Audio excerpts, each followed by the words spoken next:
Então, para isso, eu quero convidar você para falarmos sobre esse tema depressão espiritual, quando a morbidez, ela domina a alma. Eu quero convidar você ou abrir a sua Bíblia ou acompanhar comigo o texto de 1º livro dos Reis, capítulo 19, tá bom? 1º livro dos Reis, capítulo 19, é o texto base dessa noite, que nós vamos estar lendo aqui.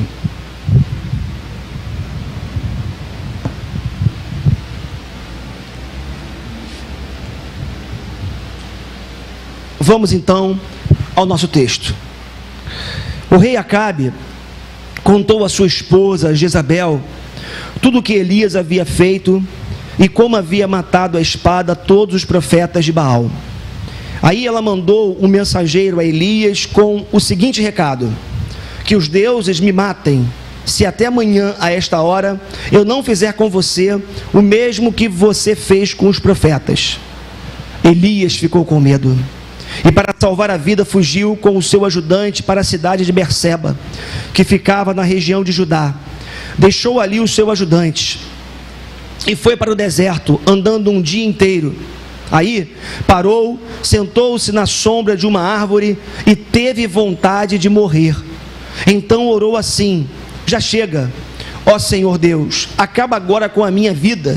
Eu sou um fracasso, como foram os meus antepassados. Elias se deitou debaixo da árvore e caiu no sono. De repente, um anjo tocou nele e disse: levante-se e coma. Elias olhou em volta e viu perto da sua cabeça um pão assado com pedras e uma jarra de água. Ele comeu e bebeu e dormiu de novo. O anjo do Senhor Deus voltou e tocou nele pela segunda vez, dizendo: levante-se e coma, senão você não aguentará a viagem. Elias se levantou, comeu e bebeu, e a comida lhe deu força bastante para andar 40 dias e 40 noites até o Sinai, o monte sagrado. Ali ele entrou numa caverna para passar a noite, e de repente o Senhor Deus lhe perguntou: o que você está fazendo aqui, Elias? Ele respondeu: ó Senhor, Deus Todo-Poderoso, eu sempre tenho servido a ti e só a ti, mas o povo de Israel quebrou a sua aliança contigo, derrubou os teus altares e matou todos os teus profetas. Eu sou o único que sobrou e eles estão querendo me matar. O Senhor Deus disse: sai e vá ficar diante de mim no alto do monte. Então o Senhor passou por ali e mandou um vento muito forte, que rachou os morros e quebrou as rochas em pedaços. Mas o Senhor não estava no vento. Quando o vento parou de soprar, veio um terremoto, porém o Senhor não estava no terremoto. Depois do terremoto veio um fogo, mas o Senhor não estava no fogo. E depois do fogo veio um sussurro calmo e suave. Quando Elias ouviu o sussurro, cobriu o rosto com a capa. Então saiu e ficou na entrada da caverna. E uma voz lhe disse: o que você está fazendo aqui, Elias? Ele respondeu: ó Senhor, Deus Todo-Poderoso, eu sempre tenho servido a ti e só a ti. Mas o povo de Israel quebrou a sua aliança contigo, derrubou os teus altares e matou todos os teus profetas. Eu sou o único que sobrou e eles estão querendo me matar. Então o Senhor Deus disse: volte para o deserto que fica perto de Damasco. Chegando lá, entra na cidade e unja Azael como rei da Síria, unja Jeú, filho de Ninsi, como rei de Israel, e unja Eliseu, filho de Safate, de Abel-Meolá, como profeta, para ficar em lugar de você.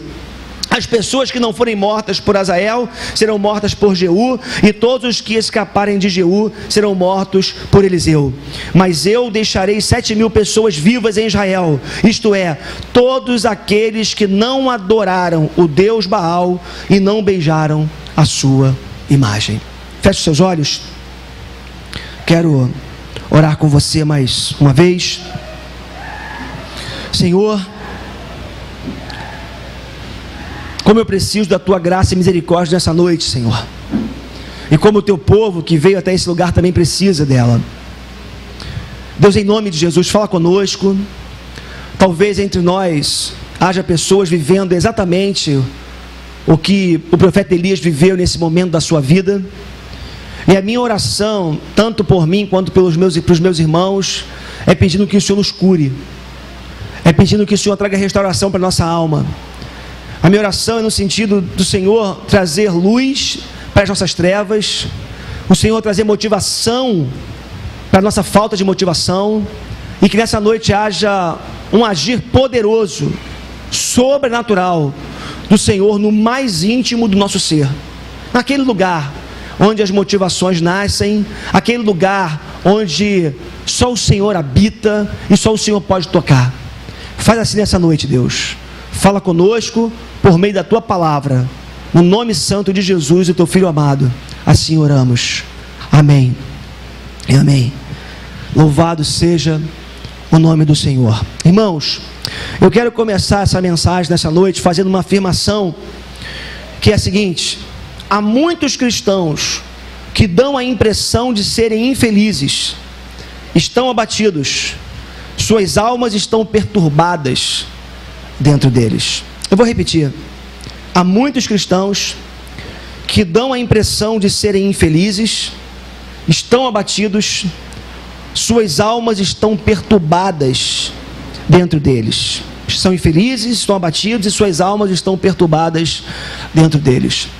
É interessante porque quando você olha o Evangelho, a proposta do Evangelho é uma proposta de paz, é uma proposta de alegria, é uma proposta, como o próprio Senhor Jesus disse para aquela mulher samaritana, que se ela cresce nele, rios de água viva fluiriam de dentro dela. E é interessante porque quando a gente olha para a realidade de muitas pessoas, infelizmente, a impressão que dá, pelo menos, é que há uma ausência dessa água jorrando, há uma ausência dessa alegria, há uma ausência dessa alegria, dessa expressão de júbilo na vida de alguns cristãos. E sem querer tecer qualquer juízo aqui nessa noite, eu queria dizer que talvez em muitos momentos da minha vida eu me encaixo também nessa descrição. Quando nós olhamos para essa realidade na vida de algumas pessoas, eu chego à conclusão, eu percebo que essa depressão espiritual, e aqui, como eu falei para vocês na introdução, eu faço um corte, eu faço uma separação. Eu não quero aqui afirmar que toda depressão ela é espiritual, mas o que eu quero que você entenda é que existe um nível de depressão na vida do crente, um nível de morbidez, um nível de abatimento, um nível de desânimo que é espiritual. E aí, eu queria desde já ver com vocês algumas causas para essa depressão espiritual na nossa vida. Primeira causa que eu vejo é o temperamento. Porque, meus irmãos, não adianta, as pessoas são diferentes. Quer ver uma coisa interessante? Pessoas extrovertidas, em regra, são pessoas superficiais, em regra. Pessoas muito extrovertidas, pessoas que falam muito, que brincam muito, pessoas que têm dificuldade de silenciar, estão sempre rodeadas de pessoas, rodeadas de gente, são centros das atenções. Via de regra, essas pessoas têm muita dificuldade de parar, fazer uma incursão na alma, olhar para dentro, olhar para as suas motivações. Em contrapartida, pessoas introvertidas são pessoas que vivem muitas vezes fazendo a autoanálise, uma reflexão profunda. São pessoas que olham para dentro e, consequentemente, essas pessoas introvertidas, ao olharem para dentro, ao fazerem essa incursão na sua alma, se encontram com coisas bonitas, mas também se encontram com coisas feias que acabam produzindo culpa no seu coração. E sabe o que acontece com as pessoas introvertidas? Elas têm, em geral, uma tendência à morbidez, uma tendência à melancolia, uma tendência de ficarem abatidas, porque ao se encontrarem com as coisas feias que existem dentro delas, essas pessoas acabam vivendo essa espécie de morbidez. Olha, uma coisa interessante, pesquisando sobre esse tema, eu descobri que muitos santos de Deus, muitos homens e mulheres de Deus na história, gente que fez teologia, que nós bebemos dessa fonte hoje, gente que foi revolucionária no seu tempo no que diz respeito à intimidade com Deus, à vida com Deus, foram pessoas introspectivas, pessoas introvertidas que beiraram a morbidez. Interessante, né? homens e mulheres de Deus, que escreveram coisas profundas, mas que, por serem pessoas muito introvertidas, flertavam com essa morbidez o tempo todo, flertavam com essa depressão espiritual o tempo todo. Então, o temperamento pode ser determinante no que diz respeito à depressão espiritual. Quer ver uma outra causa? São as causas físicas. Irmãos, nós precisamos levar em consideração que o nosso físico, o nosso corpo, influencia diretamente no nosso ânimo. Pessoas que vivem estressadas, pessoas que só vivem cansadas, pessoas que correm demais e que trabalham demais, vivem muito esgotadas, que carregam alguma enfermidade física, são pessoas que têm o potencial para essa depressão espiritual, para essa morbidez. Lendo também sobre esse tema essa semana, eu descobri que o conhecido, chamado príncipe dos pregadores, Charles Spurgeon, que foi um pregador do século XIX, inglês do século XIX, um grande pregador, ele sofria de gota, e inclusive foi a doença que causou a sua morte no final da sua vida. E os historiadores, quem conviveu com ele, dizia que ele era um homem brilhante, mas também que flertava frequentemente, namorava frequentemente com essa depressão espiritual, com um estilo de vida meio mórbido. A depressão espiritual, porque a gota, a enfermidade que ele carregava, influenciava no seu ânimo. Então, condições físicas têm a ver também. Falta de resultado ao fazer o bem. Já viu isso? Você se mata em fazer o bem, você ajuda o próximo, você prega o evangelho, você cria uma expectativa de que pessoas vão se converter, que o seu testemunho vai ser relevante para alguém, e no final das contas nada acontece. Aí você para, mas meu Deus, eu fiz o bem, eu ajudei pessoas, eu preguei o evangelho, e ninguém se converteu. Ninguém sequer se interessou em me perguntar um pouco a respeito do meu Deus. Então, às vezes, quando você faz constantemente o bem e você realiza coisas boas, claro, vamos ser aqui honestos, quando nós fazemos o bem, nós queremos retorno, queremos resultado para as nossas ações. Quando isso não acontece, sabe qual é a possível consequência? Depressão espiritual. Você investe em alguém, você caminha com alguém, você prega para alguém, e o sujeito não quer saber de Deus, não se interessa por aquilo que você tem para oferecer para ele. Mais ainda, provações prolongadas. Aqui talvez eu esteja batendo, alcançando aqui a ferida de alguém nessa noite.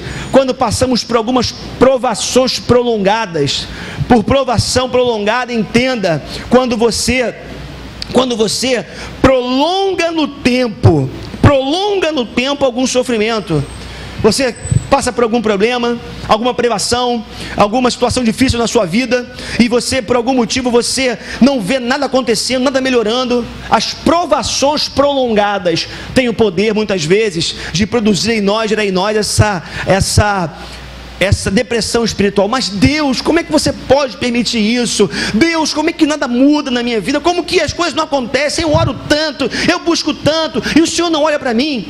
Muitas pessoas, depois de um tempo prolongado de provação, acabam entrando nesse desânimo que eu estou lhes falando nessa noite. Medo do futuro. E aí, às vezes, você depende de alguém financeiramente, às vezes você depende do sustento que alguém te dá. Às vezes, quando você perde alguém, uma pessoa que você ama e que você era dependente também emocionalmente falando, você olha para frente, não consegue ver um horizonte, você não consegue ver perspectiva de futuro, e você fica meio que perdido, com medo do que vai acontecer lá na frente, ansioso. O medo do futuro pode gerar em nós essa depressão espiritual que eu estou lhes falando nessa noite. São muitas causas. Eu aqui tive que ir tirando aqui para não ficar muito longo, mas também o ativismo religioso. Já viu? Pessoas que têm uma capacidade muito grande de trabalharem para Deus, de fazerem coisas para Deus, e vivem aquela relação difícil entre efetividade e afetividade. O sujeito é muito efetivo na obra de Deus, ele faz coisas para Deus, ele trabalha para Deus, mas ele vive muito pouco a expressão da afetividade. Ele é muito afetivo, mas ele é pouco ele é muito afetivo ou efetivo, e ele é pouco afetivo na sua relação com Deus e com o próximo. Ele trabalha muito, ele faz muito, a preocupação dele maior é realizar coisas. Ele está muito preocupado em projeto, ele está muito preocupado com realizações, ele está muito preocupado com coisas para fazer para Deus, mas ele acaba se esquecendo do próprio Deus. Ele, como eu falei para vocês, ele é muito efetivo, mas pouco efetivo. O ativista religioso, ele se preocupa mais com a obra de Deus do que o próprio Deus. Ele não consegue parar para ouvir a voz de Deus, e por isso acaba se esgotando em pouco tempo. Sabe como é que funciona um ativista religioso? Ele trabalha desesperadamente, mas a sua carreira é curta. Eu diria que ele é bom. Ele é o bom... Qual é o nome daquela corrida? Como é que se dá, por exemplo, 100 metros, que é velocista, né? Ele é um bom velocista, ele tem uma boa arrancada, ele tem uma boa capacidade de sair ali correndo nos primeiros metros, mas ele não tem uma vida longa. Ele se diferencia de um maratonista que corre 42 quilômetros na sua jornada esportiva, por assim dizer. Então, o ativista religioso é alguém que começa fazendo muito para Deus, mas sabe o que acontece? Ele cansa. Logo ele cansa. Ele cansa porque o seu coração se desconecta de Deus. Ele perde o foco de Deus muito rapidamente. Uma outra causa que eu vejo é o orgulho espiritual. Irmãos, o que acontece é que o sujeito ele se acha super espiritual, o sujeito ele se acha superior, ele é o mais santo, ele é o que conhece mais a Bíblia, ele é o que é mais cheio de dons espirituais, e ele fica... Interessante, porque ele se orgulha da sua santidade e da sua fidelidade. Sabe quem eu me lembro falando isso aqui? Eu me lembro do filho pródigo, do irmão do filho pródigo, para ser mais preciso. Lembra do sujeito? O filho pródigo, o jovem, ele sai para o mundo para conhecer a vida. O mais velho fica em casa.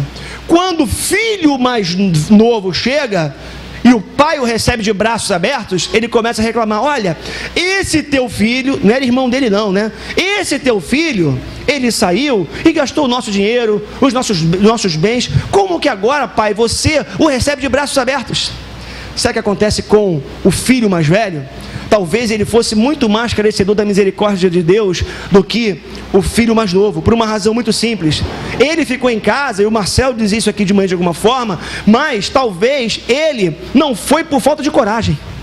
Talvez ele não tenha ido porque, na verdade, ele ficou com medo do que aconteceria com ele se tivesse feito o que o irmão fez. E sabe o que acontece com o filho mais velho? Ele fica em casa, esperando a primeira oportunidade para lançar na cara do pai tudo aquilo que o pai tinha feito por ele. Sabe o que acontece com pessoas que são orgulhosas espiritualmente? Elas dizem que elas amam a Deus, elas dizem que elas conhecem muito a Deus, elas falam que elas têm intimidade com Deus, mas elas ficam esperando a primeira oportunidade para falar para Deus: Deus, eu sou santo, Deus, como que você permitiu acontecer isso na minha vida? Eu sou bom demais, Deus, como que você permitiu que isso acontecesse comigo? Olha para a minha vida, eu sou melhor do que meus irmãos. O que acontece, irmãos, é que pessoas que são orgulhosas espiritualmente falando, essas pessoas, elas têm muita dificuldade de fazer o bem por amor a Deus. Elas fazem o bem, elas adoram a Deus, elas buscam ser santas, elas buscam fazer o melhor para poder ter crédito com Deus. Quem agia assim? Os fariseus, para quem Jesus escreveu a parábola do filho pródigo. Avançando um pouco mais, uma outra causa dessa depressão espiritual são pecados não confessados, irmãos. É interessante porque o pecado gera culpa, e a culpa, ela esmaga a alma, roubando a alegria da salvação.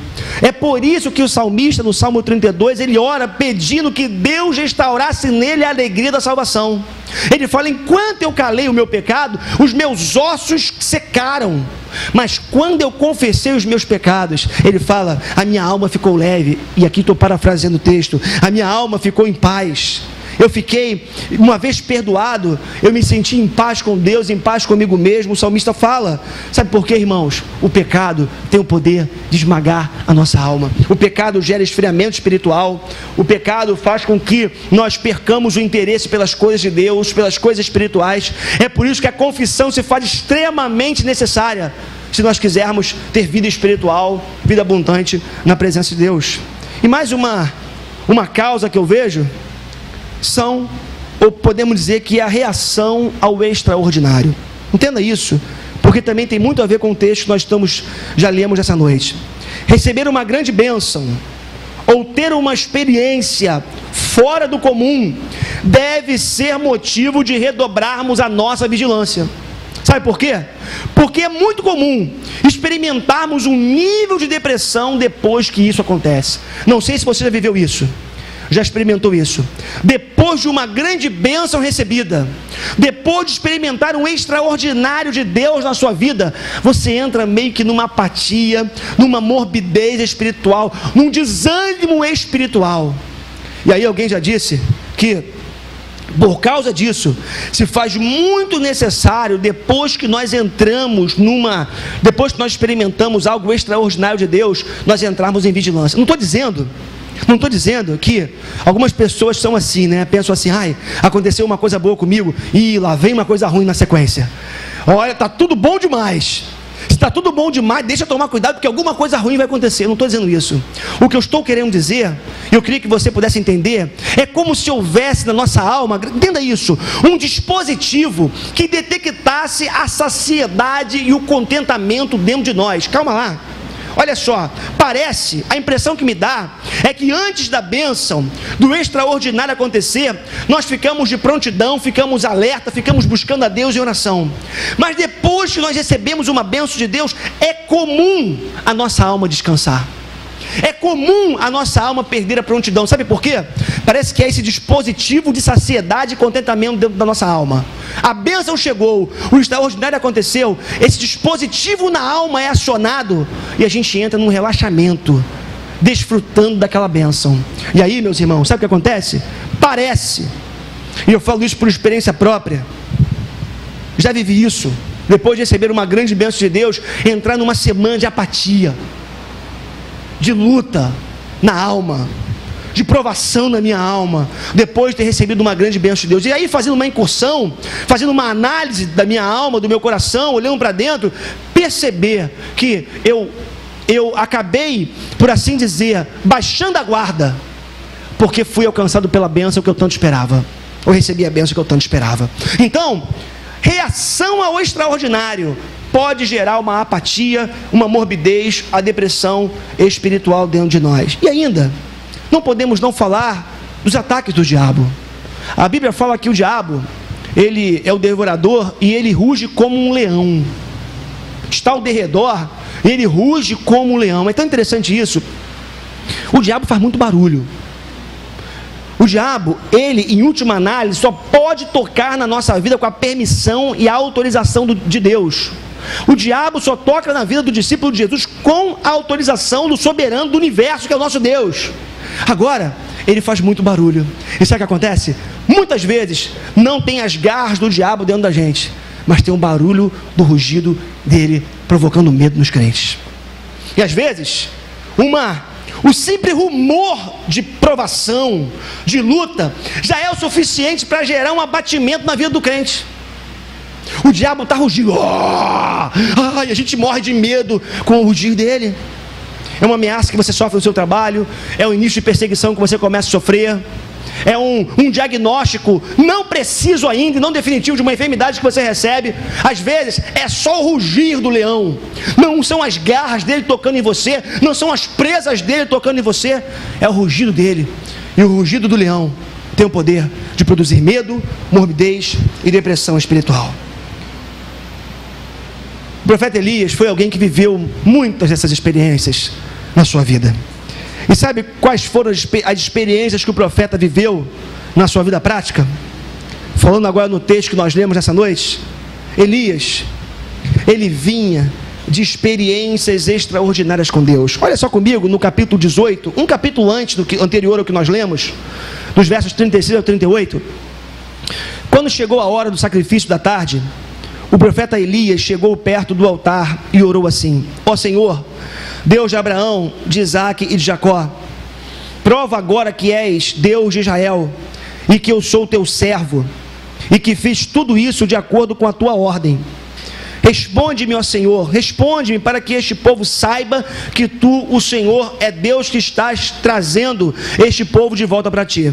Então o Senhor mandou fogo, e o fogo queimou o sacrifício, a lenha, as pedras, a terra, e ainda secou a água que estava na valeta. Olha só, quando nós lemos a história do Elias a partir do capítulo 17 de 1 Reis, livro dos Reis, nós vemos que Elias foi um homem que experimentou intensamente o extraordinário de Deus na vida dele.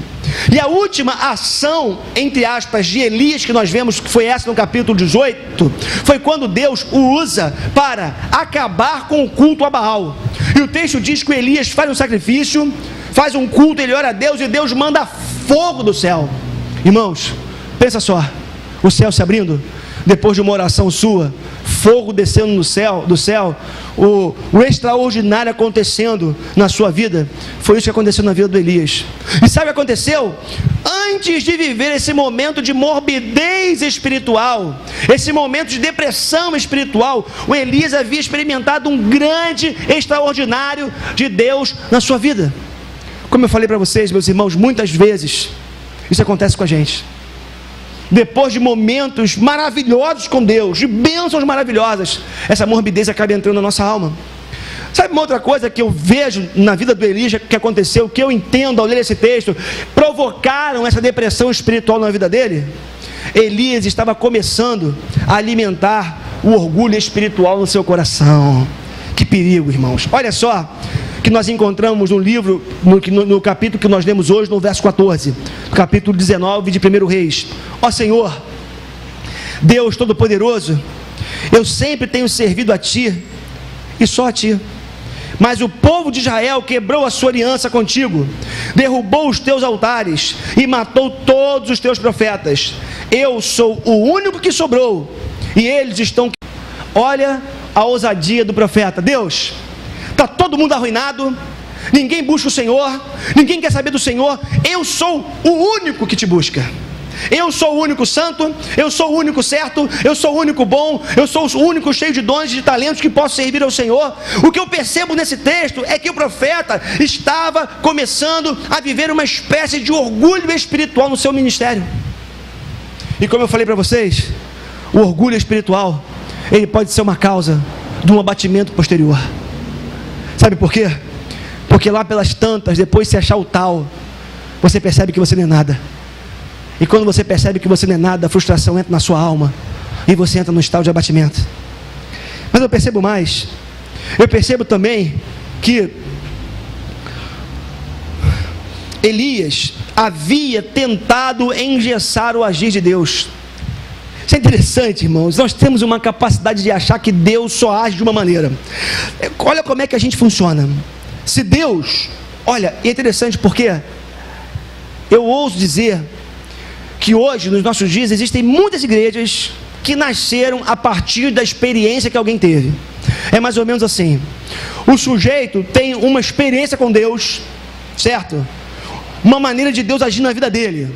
Então Deus, sei lá, um dia a pessoa estava doente e Deus, mas pegando um exemplo bíblico, é como, lembra daquele episódio em que Jesus ele cura um homem e Jesus chega, faz uma lama no chão com a saliva, passa nos olhos daquele homem e ele volta a ver devagar, a vista fica turva, primeiro embaçada e depois ele passa a enxergar de forma perfeita.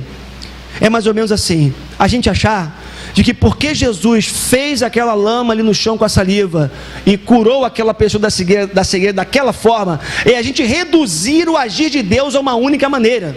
É interessante porque por causa disso existe muita gente fazendo teologia a partir de uma experiência, e o sujeito acha que Deus só age daquela maneira. Elias estava acostumado ao extraordinário. É o Deus do estrondo, é o Deus do fogo, é o Deus que realiza, é o Deus que sopra, o Deus que treme, o Deus que abre. Aí olha só a experiência que o profeta começa a ter com Deus, para começar a aprender que Deus não pode ser engessado. O Senhor Deus disse: saia e vá ficar diante de mim no alto do monte. Então o Senhor passou por ali e mandou um vento muito forte, que rachou os morros e quebrou as rochas em pedaços. Mas o Senhor não estava no vento. Quando o Senhor parou de soprar, veio um terremoto, porém o Senhor não estava no terremoto. Depois do terremoto veio um fogo, mas o Senhor não estava no fogo. Como assim? Deus que manda fogo do céu, que faz tremer tudo, como é que Deus não estava nisso? Depois do terremoto veio um fogo, mas o Senhor não estava no fogo. E depois do fogo veio um sussurro calmo e suave. Quando Elias ouviu o sussurro, cobriu o rosto com a capa, então saiu e ficou na entrada da caverna, e uma voz lhe disse: o que você está fazendo aqui, Elias? Olha a experiência que o profeta vive na sua vida, acostumado ao sobrenatural, ao extraordinário, aos montes tremerem, a fogo descer do céu. Deus estava mostrando para ele que ele também fala por meio do sussurro suave. Irmãos, sabe o que a gente começa a aprender com isso? Não tem como engessar o agir de Deus. Deus age da forma que Ele quer, Deus age na hora que Ele quer, Deus age usando os meios que Ele bem entender para agir da forma que Ele quer agir na nossa vida. Por conta disso é loucura, é arrogância, é prepotência, desculpe a expressão, é até tolice nossa achar que Deus só age da maneira que a gente determina. E mais uma vez, quando você engessa ou tenta engessar o agir de Deus, e Deus não corresponde à sua expectativa ou à nossa expectativa, mais uma vez, a frustração e o desânimo tomam conta da nossa alma. Agora, sabe o que me chama a atenção também? É que Elias tirou os olhos de Deus e deu ouvido ao seu interior. Mais uma causa da depressão espiritual do Elias foi porque ele tirou os olhos de Deus e começou a olhar somente para dentro do seu eu interior. Olha só o que o verso 4 nos fala.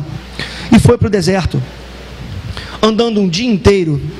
Aí ele parou, sentou-se na sombra de uma árvore e teve vontade de morrer. Então orou assim: já chega, ó Senhor Deus, acaba agora com a minha vida. Eu sou um fracasso. Será que a gente nunca falou isso?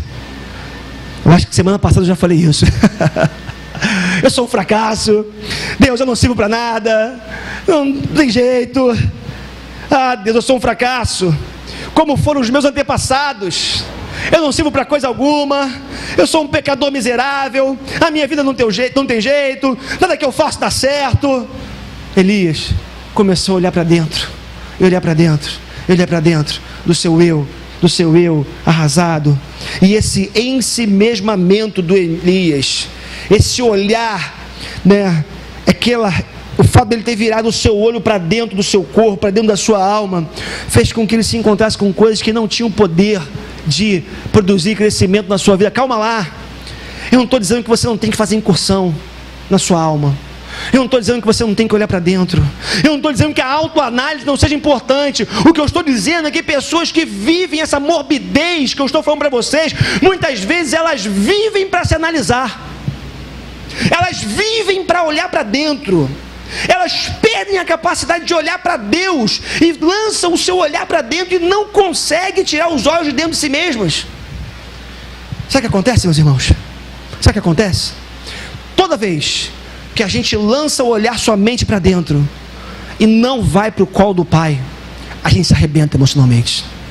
Olha, talvez um dos exercícios mais perigosos que exista seja justamente você olhar para dentro fora da presença de Deus. Tem que ter coragem e você parar para olhar um dia na sua vida e falar assim: olha, eu ajudei aquela pessoa porque eu queria aplausos. Eu dei o dízimo na igreja porque eu queria que o meu nome fosse arrolado como aqueles que não ficam em débito com a igreja. Eu dei o dízimo na igreja porque eu queria que Deus me retribuísse de alguma forma. Tem que ter coragem, você olhar para dentro e você reconhecer a falência moral que existe dentro de você, e eu reconhecer a falência moral que existe dentro de mim. Por isso, meus irmãos, que eu digo que olhar para dentro, fora da realidade da presença de Deus, é um suicídio espiritual. Porque se encontrar com você mesmo, com as coisas feias que existem em você, fora da graça de Deus, fora do amor do Pai, da bondade do Pai, isso arrasa com a nossa alma. Por isso, Elias, ele começou a viver esse momento na vida dele, de olhar para dentro, de olhar para a alma. Mas o problema é que Elias começou a se encontrar com uma motivação que ele ainda não havia se encontrado com a verdadeira motivação da sua alma. Ele começou: olha, eu sou bom, eu faço bem, eu sou o único que te busca. Olha, e tem mais, olha, quer saber de uma coisa? Isso não está valendo a pena, eu sou um fracasso, eu não sirvo para nada. O que adianta te buscar? Porque em última análise, na palavra do Elias, o que constava era isso: o que adianta manter a integridade? O que adianta ser santo se eu continuo sendo um fracasso? Se eu continuo não tendo resultados nas minhas ações? Queridos, o problema é que o Elias olhou para dentro, mas ele esqueceu de olhar para o alto, esqueceu de olhar para o Deus gracioso e misericordioso.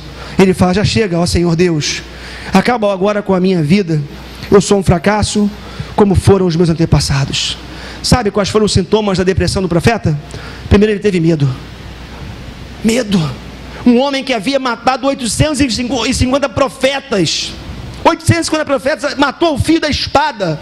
Quando Jezabel, uma única mulher, não desmerecendo as mulheres aqui nessa noite, mas uma única mulher diz que iria matá-lo, esse cara teve medo. Mas ainda, Elias fugiu. Quantas vezes Deus manda a gente fazer alguma coisa e a gente foge da ordem de Deus, foge do chamado de Deus, foge da direção de Deus, porque a gente está deprimido espiritualmente, desanimado espiritualmente. Elias viveu essa morbidez, só queria dormir. Não, me deixa quietinho aqui, não quero ver ninguém, eu quero ficar na minha cama, deixa eu fechar a cortina, esse sol está muito forte, o sorriso das pessoas incomoda, a alegria delas nos fere, simplesmente a gente não quer saber do sorriso, não quer ver movimento, quer ficar quieto, parado, porque a gente vive uma depressão, um desânimo profundo. E aí é que eu acho que às vezes, queridos, a depressão espiritual e a depressão como nós estamos acostumados a lidar com ela por aí, eu acho que elas flertam, elas se aproximam muito em alguns momentos. Eu acho que em alguns momentos, algumas vezes, muito da depressão que algumas pessoas vivem tem um traço espiritual, porque a gente está distante de Deus, porque a gente está afastado da presença de Deus, e porque a gente vai vivendo algumas coisas na vida da gente. Não é sempre, não é regra. Elias viveu uma morbidez, Elias viveu aquilo que a gente chama de autocomiseração.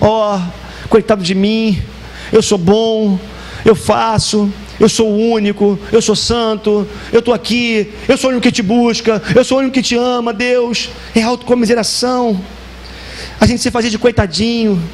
Olha para mim, Deus, eu estou aqui, poxa, eu estou fazendo, estou trabalhando para caramba, ninguém me olha, ninguém me aplaude, ninguém reconhece. Deus, coitado de mim. E aí também, em última análise, o Elias teve vontade de morrer. Leva a minha vida, Deus, para que eu estou aqui? Não sirvo para mais nada, pode me levar. E aí, meus irmãos, sabe como que Deus tratou a depressão espiritual do profeta? Em primeiro lugar, Deus alimentou o profeta. Que coisa bonita que Deus faz, né? O texto fala que Deus, olha só, nos versos 6 a 8 do capítulo 19, Elias se deitou debaixo da árvore e caiu no sono. De repente um anjo tocou nele e disse, desculpa a expressão, ô mané, levante-se e coma, mané. Elias olhou em volta e viu perto da sua, olha só, hein? O anjo não colocou a comida distante do Elias, não. Tamanha era a morbidez do Elias, que o anjo coloca a comida do lado da cabeça dele. Era quase assim, só tem que virar para o lado e comer, né? De tão próximo que estava a comida. Levante-se e coma. Elias olhou em volta e viu perto da sua cabeça um pão assado nas pedras e uma jarra de água. Ele comeu, bebeu e dormiu de novo. O anjo do Senhor Deus voltou, agora sim, tocou nele pela segunda vez, dizendo, levante-se e coma, senão você não aguentará a viagem. Elias se levantou, comeu e bebeu a comida, e a comida lhe deu força bastante para andar 40 dias e 40 noites até o Sinai, o monte sagrado. Irmãos, quando a gente está abatido, deprimido, vivendo essa morbidez espiritual, a gente não tem ânimo sequer para comer. E aqui, quando eu estou falando de comer, eu estou falando do alimento espiritual. Ler a palavra, a Bíblia, não aguento. Ler um verso, dá sono. Ler um versículo, você não aguenta mais. Não entendo nada. Como que a Bíblia é difícil? Como que a Bíblia é chata? Como que a Bíblia dá sono? Você só quer dormir. Só quer viver naquela morbidez que você está vivendo. Quando vivemos momentos de depressão espiritual, de morbidez espiritual, e Deus conhece o nosso coração e nossas limitações, sabe o que Deus faz? Vendo a nossa incapacidade, Deus traz os alimentos espirituais de forma sobrenatural para a vida da gente. Chega um trabalho de manhã, aquele irmãozinho que você nunca conversa com ele, nunca se encontra com ele, ele vem para você e fala assim: rapaz, sabe o que eu li no Bíblia Online hoje? Aí vai com a Bíblia para você, aí lê o versículo para você. Aí você está durante o seu dia, alguém liga para você: rapaz, estava em casa hoje e Deus tocou você no meu coração, comecei a orar por você e me deu essa palavra. Aí o sujeito fala um versículo para você. Sabe o que acontece? Diante das nossas incapacidades de nos alimentarmos por nós mesmos, Deus, com seu amor e graça, vem ao nosso encontro e traz o alimento para nós. Alimento para nossa alma, alimento que dá forças para a caminhada, alimento que nos sustenta, alimento que nos fortalece. Irmãos, Deus tratou da depressão do profeta, em primeiro lugar, alimentando o profeta na incapacidade que ele tinha de se alimentar por conta própria. Como Deus é bom, como Deus é bom. Você tenta fugir de Deus, Deus vai ao seu encontro. Você tenta se esconder de Deus, Deus vai até você. Você se esconde, não quer se alimentar de jeito nenhum, Deus vai lá e coloca o alimento para você, porque Deus te ama e Deus quer ver você forte. Meu irmão, minha irmã, se você está deprimido, e aqui eu vou abrir, quer espiritualmente falando ou não, abrindo um pouco mais, eu ouso dizer que Deus não vai desistir de você enquanto não te alimentar e te ver fortalecido, porque Deus quer fortalecer você. Deus não quer te ver abatido. Deus não quer viver flertando com a morbidez e com a depressão espiritual. Deus quer fortalecer você quer alimentar você como Ele fez com o profeta. Mais ainda, Deus atraiu o olhar do profeta. Que coisa maravilhosa! Olha o que Deus faz com Elias. Primeiro Deus o alimenta, e depois Deus fala: Elias, tira os olhos de dentro de você e agora olha para mim. E Deus chama a atenção do profeta. Olha só o verso 11 que nos fala: o Senhor Deus disse: saia e vá ficar diante de mim no alto do monte. Elias na caverna, o profeta dentro da caverna só conseguia olhar para dentro dele mesmo. Deus fala: Elias, chega de autocomiseração, chega de autopiedade, chega de conversa fiada. Você vai sair de dentro da caverna, vai sair de dentro desse olhar que você está lançando para dentro de você mesmo, e você vai olhar agora para mim. Irmãos, quando nós olhamos para Deus, quando nós colocamos os nossos olhos em Deus, fitamos os nossos olhos em Deus, nós contemplamos a sua glória, e a sua glória nos fortalece, a sua glória nos motiva. Coisa maravilhosa. Mas ainda, Deus também ampliou a visão do profeta. Primeiro Deus alimentou o profeta, depois Deus atraiu o olhar do profeta, e mais ainda, Deus depois ampliou a sua visão. Olha o verso 18 também, o que nos fala: mas eu deixarei 7.000 pessoas vivas em Israel, isto é, todos aqueles que não adoraram o Deus Baal e não beijaram a sua imagem. Que papo é esse, Elias? De achar que você é o único, cara? Que papo é esse de você achar que você é o único íntegro, o único santo, o único que não se dobrou a Baal? Eu deixei 7.000 como você, que não se dobraram a Baal e que mantiveram a integridade. Sabe por quê? Porque Deus sabia que o profeta, no seu ensimesmamento, no seu orgulho, ele não conseguia tirar os olhos de dentro de si mesmo. E Deus falou para ele agora: olha ao redor, olha do que Deus está fazendo ao seu redor. Irmãos, sabe qual é o nosso problema muitas vezes como cristãos? A gente vive tão ensimesmado dentro da nossa realidade, que a gente não consegue perceber o que Deus está fazendo no mundo. Olha, estamos aqui, né? Reunidos nesse lugar, um grupo pequeno como o nosso ainda, estamos aqui, Nesse momento, tantas outras igrejas estão abertas, tantas outras pessoas em tantos outros lugares estão ouvindo a palavra de Deus, adorando a Deus, uns em casa buscando a Deus, outros trabalhando, irmãozinho que trabalha domingo à noite, está lá na escala dele, lá tem uma brecha, está lá abrindo a palavra de Deus, no seu momento de oração, está buscando a Deus, e Deus está falando com ele lá também, no local de trabalho dele, ou dentro da sua casa. Sabe por quê? Porque Deus está agindo nos 4 cantos do mundo nesse momento, e Deus hoje nos chama para nós olharmos para fora de nós um pouco, na nossa realidade, para que a gente reconheça que na sua soberania, Deus está controlando todo o universo, controlando todas as coisas, e abençoando tantas outras pessoas que não só nós.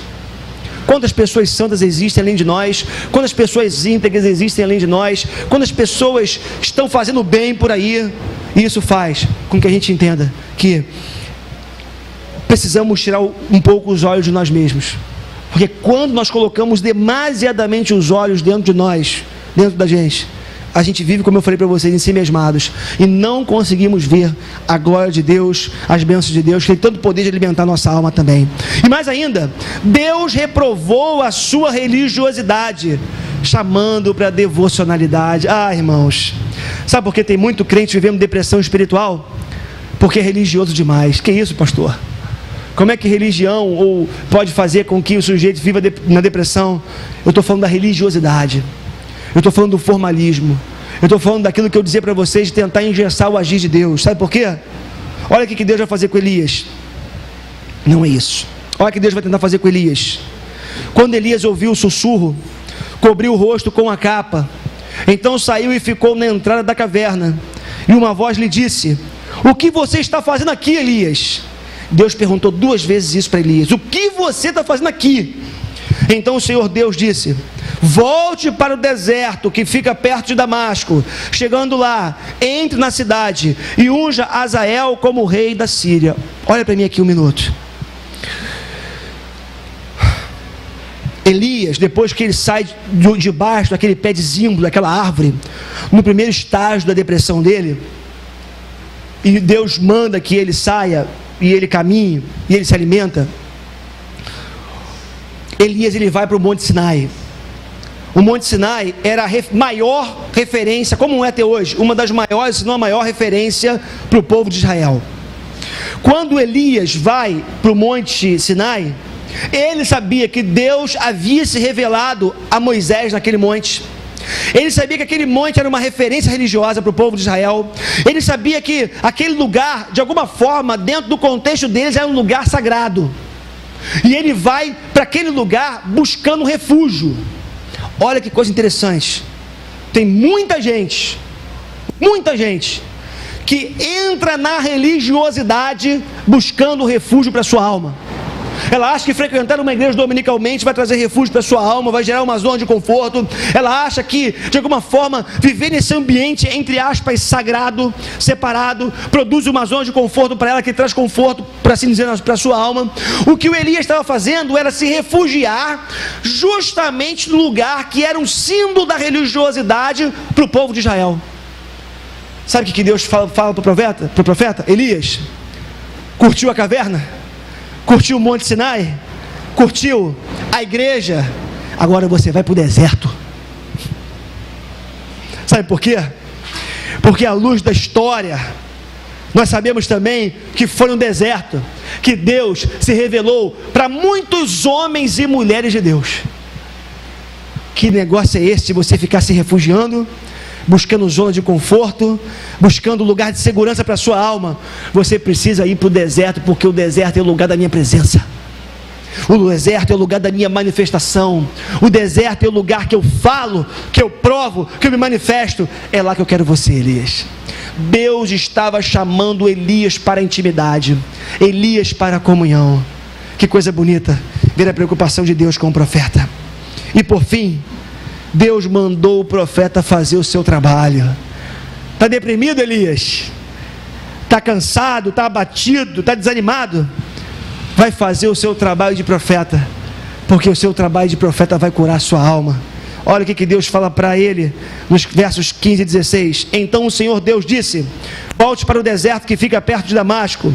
Chegando lá, entre na cidade e unja, papel de profeta, unja Azael como rei da Síria, unja Jeú, filho de Ninsi, como rei de Israel, e unja Eliseu, filho de Safate, de Abel Meolá, como profeta, para ficar em seu lugar.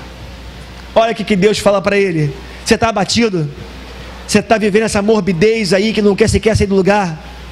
Vai cumprir o seu papel, vai cumprir o seu chamado, vai me servir, Elias, porque quando você começar a me servir, quando você começar a me buscar de coração e me servir de coração, entendendo que você está fazendo algo para mim e não para você, você vai ver como que você vai ser revigorado e você vai encontrar um novo vigor espiritual para a sua vida. Eu quero concluir essa mensagem essa noite dizendo que Deus quer nos tirar da morbidez espiritual, pois assim poderemos viver melhor e glorificaremos o seu nome. Queridos, em nome de Jesus, Deus não quer te ver abatido, Deus não quer te ver para baixo, Deus não quer te ver prostrado, por duas razões. Primeiro, porque Deus sabe que essa morbidez, ela prejudica a nossa vida como um todo. Ela afeta o nosso corpo, mas afeta a nossa alma. Ela afeta todas as áreas da nossa vida. Nossa vida familiar é prejudicada, nossa vida profissional é prejudicada, nossa vida espiritual, por assim dizer, é prejudicada. E Deus quer nos dar uma qualidade de vida no sentido mais amplo que essa palavra possa ter.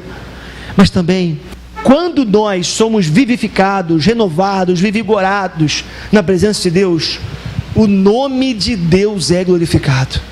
E sabe qual é o fim maior da nossa existência?